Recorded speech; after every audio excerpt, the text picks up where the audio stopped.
Aizen, vídeo do Aizen.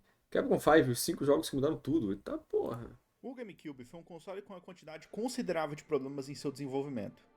A começar pela dificuldade da Nintendo de substituir a parceria firmada com a Silicon Graphics, produtora dos chips que faziam parte do Nintendo 64. Isso porque a empresa estava passando por algumas dificuldades internas, principalmente envolvendo dois homens muito poderosos ali dentro, Jim Clark e Ed McCracken. Disputa essa que se intensificou muito quando a Microsoft passou a abocanhar pedaços cada vez maiores do mercado envolvendo computadores pessoais, que a Silicon relutava em fazer. Não ajuda também que a empresa que foi responsável pelo desenvolvimento do chip do GameCube tenha sido a ArtX, fundada por ex-funcionários da Silicon e que, obviamente, recebeu um processo por, supostamente, estar usando os segredos da Silicon para desenvolver suas novas tecnologias. Também há o atraso no lançamento do console, permitindo que a Sony com o PlayStation 2 saísse na frente de sua principal concorrente. E considerando que as pesquisas feitas na época já indicavam o PS2 como o console mais desejado pelas pessoas, não há realmente motivos para ficar aguardando o lançamento de um console já disponível no mercado, e que foi tratado pelo marketing da empresa como uma central multimídia muito mais do que como um brinquedo, entre aspas. A Nintendo, segundo o relato de uma fonte anônima da IGN, inclusive atrasaria o lançamento do GameCube para 2001 se os jogos do Nintendo 64 planejados para os anos 2000 fizessem sucesso, entre eles Perfect Dark e Donkey Kong 64. Os jogos foram um sucesso, e o console, o GameCube, foi lançado em 2001. Os desenvolvedores, aqueles óbvio que não O final de vídeo do 64 foi bom pra caralho. Teve Banjo, teve Donkey Kong 64, teve Perfect Dark, teve muita coisa boa. estavam sob a asa da Nintendo, só foram receber seus kits de desenvolvimento muito tarde. Durante a GDC de 2000, a Microsoft tomava a dianteira da situação. Enquanto vários jogos já estavam no forno para saírem próximos do lançamento do console, do lado da Nintendo algumas pessoas zombavam sobre produzir seus jogos 5 anos depois, que seria mais ou menos quando eles receberiam seus kits para começar os trabalhos. Inclusive na época, alguns rumores começaram a se espalhar de que o GameCube seria novamente adiado, visto que mesmo em Papo é esse, Aizen, do nada. 2001, muitas empresas ainda não haviam recebido seus kits de desenvolvimento. A Nintendo veio a público para confirmar o lançamento do console para aquele ano. E aqui ficava claro sua estratégia. Jogo de A Berserk Nintendo não do se importava com a caralho. quantidade de jogos terceirizados produzidos para o seu videogame. O que ela de fato queria era um grande filtro, Nunca se menos em importou. quantidade e mais em qualidade. Por quê? Nintendo sempre foi assim. Você me pergunta? Sempre Porque o assim. objetivo da Nintendo era reproduzir uma experiência que não poderia ser copiada. Por isso também, na época, a empresa já era tão vocal sobre o futuro multiplataforma dos videogames. Yamauchi era contra, Iwata era contra, e até o Miyamoto era contra. A Nintendo pensava que, se todos os consoles fossem iguais em catálogo e funcionalidades, a indústria poderia acabar se afunilando. Você tem duas carcaças de plástico que só são diferentes em design, mas elas são as mais neutras possíveis em É, então, exatamente. interação, para diminuir a dificuldade de desenvolvimento terceirizado. Sabe como é, né? Preview A Nintendo 20 temia anos no que, com futuro. a interação jogada de lado, os jogos passariam a se sustentar unicamente em gráficos. E tudo que os consoles das ditas novas gerações poderiam oferecer eram números cada vez maiores de processador, de memória RAM, de teraflops. Ou seja, realismo gráfico sem apoio de projeto estético, os mesmos serviços, os mesmos jogos, Isso. custos de desenvolvimento que ficam descontrolados. Não. Olhando hoje em dia, eu acho que a Nintendo tava exagerando. Isso não acabou acontecendo, não. Sabe de tudo. Nintendo sempre foi visionário, mano. Não tem como. Mas essa guerra da empresa era tão grande, mesmo tendo um console que rodava alguns jogos consideravelmente melhor que o PS2 no quesito gráfico, que até o É, o PS2, o Cara, GameCube mas aí, era melhorzinho. sabe por quê? Sabe por que que a Nintendo. Cara, aí é que tá, pô. Eu tenho um porquê da Nintendo pensar assim. Hum. Vamos falar sobre gráficos. Vamos fazer o melhor gráfico. Vamos fazer um gráfico que o mundo nunca viu. Vamos. Virtual Boy! Isso Trauma, e né? foi um fiasco. E nós entendemos. Gráfico não é tudo. Gráfico não importa. A Na estética é geração muito seguinte, maior. assim, né? É, galera, parece que gráfico não importa muito. Vamos focar na gameplay. Sabe aquele teu amigo que assim, tipo, ele virou outra pessoa, o melhor namorado da história, porque ele teve a pior mina que já passou na vida dele. Aham, Foi fundamental pra acabar com. isso. Emancipou o cara, tá ligado? Pronto. Então, é isso. formato dos discos O prova é, a onda de VR que tava tendo lá no Xbox One, PlayStation 4, né? Os Oculus Rift, Sim, o realidade PlayStation virtual. VR, não sei o que lá. Eu lembro claramente vocês perguntando pro Red numa entrevista, e o Red falando, não, a gente não quer entrar em VR. Aí flashbacks Vietnã do Virtual Boy. do GameCube era uma mensagem contra essa nova Por quê, onda da né, indústria. cara? Não à toa, a Nintendo prioriza a integração com seus consoles. Tanto que no GameCube você poderia usar o Game Boy como controle. No Switch você tem uns Amiibo fornecendo conteúdo exclusivo para alguns jogos. Imagine que interessante se o PS Vita pudesse ter essa funcionalidade com o PS4 ou PS5. Ao invés de um console que foi descartado pela Sony, você ganha um controle, com tela touch. É muito trabalho, a gente não deveria incomodar a Sony com esse tipo de coisa. O dinheiro dela tem destinos melhores. É foda, cara. Eu sempre achei besteira o PlayStation não deixar a gente ligar os controles, cara, de verdade. Usar controle fácil. Uma imagem que acabou sendo adquirida pela empresa com o passar do tempo e foi muito reforçada durante essa época era a Nintendo como uma produtora de jogos infantis, e que todos os seus consoles eram apenas Sim. brinquedo, enquanto os outros eram de fato videogame. Kojima, Imamura, Goto, havia uma grande quantidade de Até desenvolvedores hoje, desinteressados É, muita gente falava isso mesmo, né? em importar seus jogos para um console de crianças. Também não ajuda a Nintendo o fato da Rare querer envolver ela em um cabo de guerra com outras potenciais compradoras, para que seus acionistas recebessem o máximo de dinheiro possível em uma possível venda para Activision e matou o Microsoft. Conker. A Nintendo acabou Matou o Conker, matou o Banjo, matou a Matou o porra Conker, toda. matou Essa o época aí Banjo. foi uma tragédia, essa época. pedindo extensão das Caraca, negociações por mais um ano, pensando que talvez fosse Qual que é o pior destino? O Conker que não recebeu nenhum jogo ou o Banjo que recebeu aquela aberração? O Butts and Nuts? Porra, Nuts and Bolts lá, aquele lixo. Nuts and Boots. fosse positivo, adquirir os outros 50% da empresa que não estavam sob seu guarda-chuva. Mas a Microsoft não é conhecida por ser uma empresa com pouco dinheiro. E uma oferta irrecusável acabou obrigando a Nintendo a abrir mão de uma das suas principais O Conker pelo menos tá intacto ainda, né? parceiras nos últimos anos. Parceira essa que, inclusive, recebeu kits de desenvolvimento do GameCube de maneira bem antecipada, naquela ideia de filtrar quais seriam os jogos para o seu console, e só entregou um de 7 jogos prometidos. Sem a Rare, reputação manchada, um concorrente gigantesco de um lado e uma empresa com dinheiro infinito do outro, no dia 12 de novembro de 2002, no mesmo dia em que Resident Evil Zero é lançado, a Capcom realiza uma coletiva de imprensa anunciando 5 novos jogos exclusivos para GameCube. Duas coisas chamam a atenção. Toma. A primeira é o time que estaria por trás disso, o Estúdio 4, lar de Shinji Mikami, Hideki Kamiya, Hiroki Kato, e o segundo Pô, só os Toma. gols, que isso? motivo, Só os Resident gols. Evil 4 estava entre esses 5 jogos. O que, na verdade, precisa ser esclarecido sobre esse momento em específico é que, pouco tempo depois, em janeiro de 2003, a Capcom vinha a público esclarecer um mal-entendido. O único jogo que seria exclusivo de GameCube, com toda a certeza do mundo, era o Resident Evil 4. E se você não tá em uma caverna, sabe que o Resident Evil 4 foi adaptado até pra Zibo. Sim. Sim. Curioso. A Capcom também fala não de uma necessidade, mas de uma possibilidade desses outros 4 jogos estarem em outras plataformas. E se você não tá em uma caverna, sabe que um deles ficou eternamente preso no GameCube. Que irônico. Que irônico. Bom saber. Fala, Léo. Fala tudo sobre o Donation. O projeto seria, uma vez por ano, durante 5 anos, a Capcom faria o lançamento desses jogos. A começar por Beautiful Joy, dirigido pelo Kamiya, seguido por PN03, Resident Evil 4, Dead Phoenix e Killer 7. O movimento inclusive tinha um lema: pelo crescimento sólido da indústria de jogos. Pelo GameCube. Beautiful Joy teve alguns problemas no Nossa, eu não desenvolvimento, sabia disso o que não. fez ele trocar de posição na Pô, esse jogo é bonito, hein, na moral. de lançamento com PN03. Esse jogo é muito bom, cara. O que Eu joguei um pouquinho na época, mas não lembro nada. acabou sendo o tiro Esse do jogo pé é do que é o muito jogo mais bom. promissor dessa lista. Um elemento básico, as armas, tiveram que ser completamente retiradas do jogo porque não deu Não, tempo de peraí, animar. cara. Peraí. O jogo mais promissor, beleza, pode dar de ideia, tá? Mas Killer 7 é bizarro, tá? Eu acho que o seu público, eu acho que uns 10% do seu público jogou Killer 7. Todo mundo, É, assim, bem pouco esses mesmo. caras sabem, tá? Esses caras sabem. Ó, Killer 7 realmente é um momento diferente da indústria, assim. Killer 7, se Parece saísse bom mesmo. hoje, ganhava todos os prêmios. Então o protagonista atira usando suas mãos. Esse é um daqueles momentos meio Mikami, tipo a câmera fixa em Resident Evil 1. Não era o que ele queria, mas parece ter ficado melhor do que ele planejava. Uma review que eu consegui encontrar da época, que não me lembro de qual portal era, lembro de ler que PN03 parecia um encontro entre Devil May Cry e Tomb Raider. Eu diria que em alguns aspectos pode realmente parecer, mas PN03 é muito mais preocupado com manter uma sequência, aperfeiçoar ela pela memória, decorando a posição de inimigos, tentando estender ao máximo seu combo, pensando em qual dos trajes possíveis se encaixa melhor em cada situação, do que aquela improvisação que é característica de Devil May Cry. E não me entenda mal, tá? Improvisação não significa apertar todos os botões ao mesmo tempo esperando que o inimigo morra e o rank chegue Já em junta no- SSS. Claro, claro. Improvisação é justamente a capacidade de não depender da memorização de combos gigantescos pra chegar no SSS. Isso, exatamente. Isso, Bem isso. colocado. É, não, PN03 comporta muito mais como um shmup 3D protagonizado por uma robô parecida com a Julia Vought, e é isso que o tornava tão diferente na época. Mesmo hoje, essa é uma configuração muito comum. Já junta no corte. Mas você tem que parar de citar nas trilhas, mano. Pelo amor de Deus, mano. É um controle de Na moral, assim. uma esquiva precisa, cenários X complicados, geralmente repetitivos e monocromáticos que não desvirtuam a atenção do jogador dos padrões de movimento dos inimigos. Um laser cruzado que te mata, um dash pra frente que é seguido por uma sequência de tiros frontais. Tem não, deixa o cara gozar. Esse aqui, Beautiful Joy, também são jogos bem difíceis. Shmups são conhecidos pela dificuldade, muito porque é um tipo de jogo que ganha muita força durante a época dos arcades, em que os jogos tinham uma dificuldade exagerada pra forçar a compra de fichas, mas PN03 faz menos a dificuldade através do qualquer tiro te mata, como os Shmup clássicos, e mais com saves muito espaçados e um controle de tanque que se complica com vários inimigos na tela. E se complica porque Ok. a grande dificuldade do jogo está em entender de fato suas mecânicas e como combinar esse conhecimento para o jogo não se tornar um grande chatíssimo esforço brutal, e mais do que ele realmente deve parecer, uma dança. E sobre a parte do Tomb Raider, não é o comentário mais certeiro possível porque não são jogos que se parecem em nada, tirando talvez a atitude irônica e rebelde da protagonista. É um jogo que vale muito mais pelas ideias plantadas que depois serão revisadas, reaproveitadas ou referenciadas Tá outros muito projetos do Bayonetta, Mikami na e verdade. amiguinhos. Tá bem baioneta O mesmo. Vanquish, Bayonetta ou Hi-Fi Rush. Aí, ó, pronto. Aí. Mas se você não conhece PN03, relaxe que o próximo jogo lançado com certeza é mais familiar. Porque depois acabou sendo portado, inclusive, pra PlayStation 2. Se Mikami mirou Eu joguei no PS2. o Shoot'em Up, Eu joguei Mikami mira no em Beat'em Up. Esse sim, menos digno de memorização e mais de improvisação. E que vai, de fato, exigir habilidade, porque esse também é um jogo bem difícil. Menos o tipo de ação Devil May Cry. Calma, deixa eu pegar os links antes que eu me perca. Eu tô me segurando aqui, mas vou acabar perdendo. Tem esse aqui. Aí tem o do Jack aqui. Já junta no corte, pode ser. Ó, peguei pra juntar no corte aqui.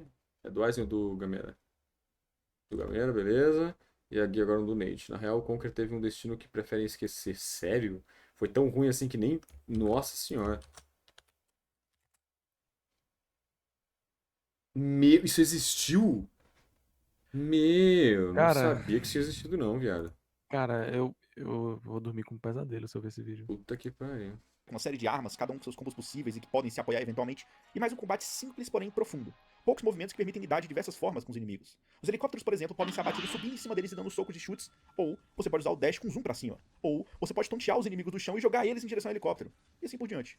O jogo, o Beautiful Joy, basicamente se resume a socos, chutes. A questão é muito mais em que condições você vai dar socos e chutes, e pra qual finalidade você vai dar socos e chutes. Aham. Veja, você tem a possibilidade de brincar com o ritmo das cenas, já que esse é um jogo que se passa dentro de um filme de heróis, protagonizado por um fã desses heróis, aplicando slow motion, zoom in, zoom out, super velocidade, com essa direção afetando inimigos, movimentação de objetos pelo cenário, o próprio cenário ou as capacidades de Joy. Veja que, ao usar a super velocidade para bater em inimigos, você eventualmente ganha uma aura ao seu redor, que sendo fogo, também pode servir para anular a lava em certos cenários, permitindo que o personagem passe por cima dela. Na fase do avião, usar a super velocidade faz com que o jogo tenha um ritmo muito mais parecido com os shoot'em up horizontais clássicos, e o slow motion faz com que o tiro se expanda, como se fosse uma espécie de tiro especial. Também Maneiro. permite que o Joy desvie bala dos inimigos para eles mesmos. Aliado desse combate, o Kami adota um estilo único, uma mescla de tokusatsu com desenho barra filme de heróis americanos. Ele evoca essas referências não exclusivamente pelo visual, mas também como aborda as missões. Elas são feitas de maneira episódica. Isso fica muito evidenciado quando notamos que o chefe se comporta como um inimigo bizarro da semana. Se você assistiu pelo menos Power Rangers, sabe exatamente como isso funciona. Avaliar então. o jogador após cada sessão de luta também é um reforço dessa ideia. Eu acho que esse é um jogo Sempre que tem um consegue manter morcego. muito bem o espírito do Capcom 5. Sempre, né? Ele experimenta, ele muda, ele adapta, mas nada disso fica tão claro quanto o próximo jogo. Até porque já vem de uma franquia consolidada, mas antes, um adendo. Passei o vídeo inteiro até aqui falando sobre como a Capcom estava desenvolvendo 5 jogos, quando na verdade sempre foram 4. O jogo que seria lançado após Beautiful Joy, chamado Dead Phoenix, acabou sendo cancelado. A única coisa que temos sobre ele Que é jogo seu é trailer, esse, mano? que mostra alguns monstros gigantescos, um protagonista com asas e uma mão que dispara lasers. Eu não achei nada relevante sobre os motivos do Ridículos. cancelamento, mas o Capcom 5 rapidamente se tornou um Capcom 4. Agora vamos ao jogo É. mais famoso dessa lista. A ideia de que Resident Evil 4 criou a câmera por cima do ombro, Quick Time Event, companheiros por IA que podem receber ordens e outros aspectos que as pessoas costumeiramente atribuem pela primeira vez nesse jogo, costuma não ser verdade. Eu entendo que a câmera por cima do ombro e a câmera em terceira pessoa não são a mesma coisa. Por isso, apontar que Hitman, Splinter Cell ou Winback fizeram a câmera por cima do ombro antes de Resident Evil 4 também não é tão preciso assim. Essa câmera centralizada no corpo, focada na cabeça do personagem, sendo bem sincero, Isso. dificilmente pode ser comparada com a câmera usada por Mikami. Talvez o jogo com a câmera mais Isso, próxima seja que o Switch. Mas eu entendo perfeitamente onde as pessoas estão tentando chegar. É É verdade. sempre muito que eu mais um sinto. apontamento de que Resident Evil 4 juntou tudo isso antes de qualquer um, do que um apontamento de que ele de fato criou. Mas foi uma forma de adaptar o formato do Resident Evil anterior, né? Não desvirtuar tanto assim, porque claramente o 4 se destaca dos anteriores, né? Totalmente desvirtuado, cara. Então, mas para não. É uma forma de manter um pouquinho essa essência, eu acho, era esse controle aí. Talvez tenha sido o resultado dessa tentativa de manter um pouquinho da essência, porque por mais que não seja agora câmera fixa, você ainda controla ali igual um tanque, né? Então, tipo, foi uma amálgama, né, de ideia colocada ali. Eu não gosto muito disso não, mas... E bom, isso pode ser verdade, sendo o primeiro ou não a criar cada um desses elementos, e ele não foi, sua influência é absolutamente inegável. Porque, por exemplo, quando os desenvolvedores de Dead Space resolveram abandonar a ideia de um System Shock 3 para fazer um jogo em terceira pessoa no espaço, com você procurando uma loira gata enquanto atira em inimigos com inúmeras armas, eles não estavam pensando na câmera de que o Switch mesclada com os Quick Time Events de Dragon's Lair ou God of War, eles estavam pensando no Resident Evil 4. É impressionante a capacidade e pouquíssimo prestígio que Mikami Cara, parece mas ter é muito com aquilo que viciado, as pessoas cara. costumeiramente consideram o cerne de Resident Evil. O cara Na já primeira cena sabe do onde os jogo, bichos vão quando spawnar, mano. descobre É Sim. muito, é muito, é São muito responsável por vício. todo o desastre que Leon passou em Raccoon City já havia sido desmantelada e destruída pelo governo e pelo mercado. Mikami encerra o primeiro jogo, dando um basta à situação, explodindo a mansão em que o T-Vírus vaza inicialmente, dando também a possibilidade de Resident Evil se encerrar ali mesmo, ao mesmo tempo que deixa questões no ar que permitem uma sequência. É emblemático, então, iniciar Resident Evil 4 com a organização que dá motivo para os jogos acontecerem, simplesmente sendo descartada. Leon também é completamente remodelado de jovem policial, polícia essa que, independente da especialização, sempre foi retratada na série como absolutamente vulnerável, se torna uma arma viva. Você pode argumentar que Resident Evil 4 ainda é Resident Evil, por mais que eu ache essa uma discussão completamente inútil, porque, por exemplo, o gerenciamento de recursos ainda existe. Mas a verdadeira questão é, você precisa de recursos? O Leon tem uma faca que não ocupa espaço no inventário, é inquebrável, consegue matar qualquer inimigo e desestabilizar. É verdade! A luz permite que ele aplique golpe de arte marcial nele. O quanto você precisa de um sniper, de uma escopeta, de uma submetralhadora, quando o Leon é confiável bastando portando uma faca e uma pistola. Novamente, eu não me importo nem um pouco com essa discussão se Resident Evil 4 é um bom Resident Evil. Essa é uma franquia que já foi mutilada, esfaqueada, dobrada, repartida, devorada por vários diretores, com várias visões diferentes de pra onde Resident Evil deveria seguir. Mas olhando apenas pro 4, me parece um grande Resident Evil de Shinji Mikami. Eu comentei um pouco sobre isso no vídeo sobre The Evil Within, e eu vou repetir aqui, tá? O grande acerto de Mikami ao criar Resident Evil é a noção que ele tem de adaptabilidade e espaço. Caminhe pela mansão do primeiro jogo. Nada faz sentido. Salas que você precisa de chaves específicas e chaves específicas que devem ser pegas trocando essas chaves por versões falsas delas. Uma mansão que teoricamente abrigaria vários funcionários, mas mal tem quartos e tem unicamente um banheiro. Não parece uma mansão Ah, mas funcional, por que liga pra isso, porra? porque nunca foi feito Aí, pra ser uma aí mansão funcional. nerdou. Resident Evil 1 é um labirinto. Essa Não ideia é, porra? de Mikami cria cenários que ficam Nerdou. gravados na memória, porque cada um funciona como um microcosmo próprio. A sala de jantar, a cabana da Liz, a transição com as escadas, Ah, não, sim, isso sim, é, claro. a sala com a estátua. Os cenários em Resident Evil 4 seguem uma lógica parecida. Nada é tão estranho quanto o castelo. Imagina um castelo com lava e que guarda uma peça que abre uma passagem. Não, uma é porta. viajado pra caralho. Resident Aí é Evil 4. 10, aí é 10. É por isso que eu não entendi essa porra dessa discussão, que com certeza, como ele disse, é inútil. De dizer que o Resident Evil ficou aloprado no 5, no 6. Puxa, tá maluco, porra. A questão é que o 5 e o 6 fizeram ruim. O problema é que o Resident Evil 5 e 6 não é porque eles estão aloprados, diferente do E se eu clássico disser que o- Survival Horror. O problema é que e os se eu Resident disser Evil que 5 e ficou 6 são aloprado? ruins, o 4 também é aloprado. Se eu disser que ficou aloprado no 4, Ficou, que eu ficou. sempre falo isso. É óbvio, Pronto, é I rest evidente. my case. I rest É my case. evidente que ficou aloprado no 4, pô. Pra mim é notável, pra mim é evidente o que a Capcom faz com o Resident Evil. Diretores à parte, ou que seja, decisões criativas à parte. Pra mim é evidente que eles queriam fazer, que eles fizeram uma trilogia de Survival Horror, uma trilogia descaralhada, e agora uma nova trilogia a partir do 7 e do 8, focado mais em história, né? Porque, querendo ou não, o Resident Evil sempre teve história, mas assim, convenhamos, era meio que só contexto, né? O 7 e o 8, a história importa mais, a história tá em primeiro plano, né? O jogo Cara, tá em... o 6, talvez o 6 se importe com história também, viu? Não O jogo, sei vocês tentou buggy, né? Mas é aquela porra descaralhada, né? O 7 e o 8 não só trouxeram uma história mais séria, mais densa, não sei o quê, como eles também botaram em uma alteração óbvia é a primeira pessoa, né? O jogo foi em primeira pessoa, eles tentaram fazer um survival horror num estilo diferente. Tudo bem, eu respeito, a franquia é tão longa trocar assim essa identidade. Só que parece que ninguém percebe que eles trocaram a porra da identidade do 3 pro 4, não do 4 pro 5, porra. Sim. Se abre quando você atira em uma garrafa de vinho e uma saída de esgoto protegida por lâminas que ficam indo e voltando. Puta que pariu. Mas ao criar esses espaços, Mikami vai brincar com a capacidade do jogador de se adaptar. Nem falou do Mecha. É a mesma coisa que encontramos em Resident Evil 1, porque o primeiro jogo é muito mais constante em termos de desafio, é muito mais um cuidado pra não permitir que os inimigos se transformem em Crimson Head. Mas como aqui nós temos uma arma humana perfeita, chegamos em situação de encontrar esse bicho aí, né, o Wolverine, depois o Mikami adapta esse encontro pra esse bicho aí, o Wolverine preso contigo em uma cela rodeada por inimigos, e depois com você em uma sala com 2 Wolverines, um deles usando armadura, inclusive. E quanto mais perfeito você for, mais dificuldade o jogo vai te entregar adaptativamente. E por fim, essa transição da série nas mãos do Mikami é esplêndida, porque ele, inclusive como desenvolvedor, é o diretor da série que mais compreende a resolução de problemas dentro de um jogo. A maioria das coisas associadas com um sucesso de Resident Evil 1 e 4 não era exatamente o O que planejado. ele acha de Shinji Mikami, gente? Tô com preguiça de ver o vídeo. Do Shinji Mikami, não. Desculpa, o que ele acha do Devil Within? Porque eu joguei e não achei nada demais, não. O primeiro é meio zoado, o 2 é bom. Eu sempre ouvi isso também. O primeiro é meio zoado, o 2 é bom. Eu joguei o primeiro, achei meio zoado. E eu não joguei o 2. Nem os inimigos, nem o cenário, nem a câmera. Tudo Resident Evil 1 não é Resident Evil. Tem um tubarão em laboratório no meio do mato. Muito viajado. Vai chutar. Tá. Não, entendi o que você queria Ah, não dizer. vi, não. acabou sofrendo radicais Ele falou que é o pior jogo da história. Eu acho que não, hein? Acho que ele não falou isso, não. adaptações e no fim, por algum motivo, deu certo. É um renascimento pra série. Pro bem ou pro mal. Agora, vamos pro último jogo. Eu estranharia os controles de Killer 7 se ao mesmo tempo eu não estivesse jogando Medal of Honor de PS1. Um jogo em que R1 anda pra direita e L1 pra esquerda, onde L2 faz o Meu boneco deitar. Deus do E a céu, mesma é? Eu não funciona de joguei o maneira primeiro, parecida não. com Killer 7. Você primeiro aperta o botão, depois ajusta com o analógico e aperta A no controle de Xbox ou X no de PlayStation. Suda pode, ou não, ter aproveitado de uma ideia do moderno Resident Evil, um jogo em terceira pessoa que se torna a primeira no combate, como demonstrado nos trailers da versão fantasma do 4. Mas Suda vai usar essa perspectiva de maneira muito mais interessante. Ele restringe a visão do jogador ao mesmo tempo que torna os inimigos invisíveis se você não escanear a sua visão. Há uma tensão constante em cada sala, cada corredor do jogo, quando você tem essa visão do personagem ofuscada e você acaba ouvindo uma risada de um inimigo ao fundo. Quando o Suda coloca isso em uma luta de boss como Andrei, ele realmente aproveita ao máximo a claustrofobia gerada por sua câmera e seus controles. Controles esses que voltam aos jogos de tiro clássicos, antes da febre Halo/Call of Duty, quando o que cada botão fazia em um controle não havia sido alvo de um acordo entre as empresas. Andar no analógico esquerdo, o analógico esquerdo em Medal of Honor vira a câmera se apontado para a esquerda ou direita. Em Killer 7 você anda com o A, em trilhos, que assim como os controles, também é uma ideia que retorna a jogos clássicos de tiro, de um estilo em específico, popular durante a época dos fliperamas. Não foi por incompetência, não foi sem querer. Suda queria passar, para além da tela, na real interação, aquela com o controle nas mãos, uma das ideias que está sendo amplamente discutida em seu jogo. Killer 7 trata seu jogador como um mero peão. É um jogo propositalmente confuso. Você não deveria sair de Killer 7 satisfeito com as respostas que adquiriu na primeira jogada. Esse Porque jogo é nesse mundo muito bom, fictício, velho. a política, isto é, a prática, é manipulada, tal como um tabuleiro de xadrez, com você, a peça, se movendo na medida em que lhe é permitido se mover, nesses espaços restritos. E a politicagem, a ideologia, isto é, a teoria, é um enfeite. Por exemplo, vemos que apesar de todo o exibicionismo ao redor de suas habilidades, tudo que um homem como Andrei tem é frágil.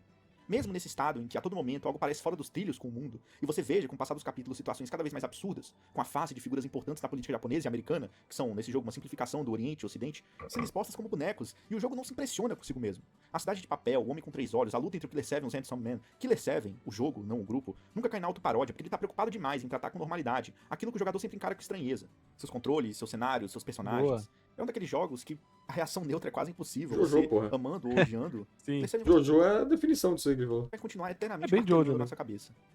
Mas pra fechar, Olha isso. depois de entender Não, o não, contexto assim, no qual tipo, esses olha jogos esse foram take. feitos, eu vi os comentários simplificados Olha esse take. sobre Só presta atenção mas com a nesse ênfase de que take. eles criam, remodelam, adaptam, experimentam.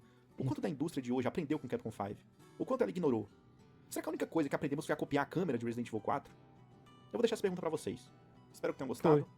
E tchau. Tá bom, tá bom. Bom vídeo.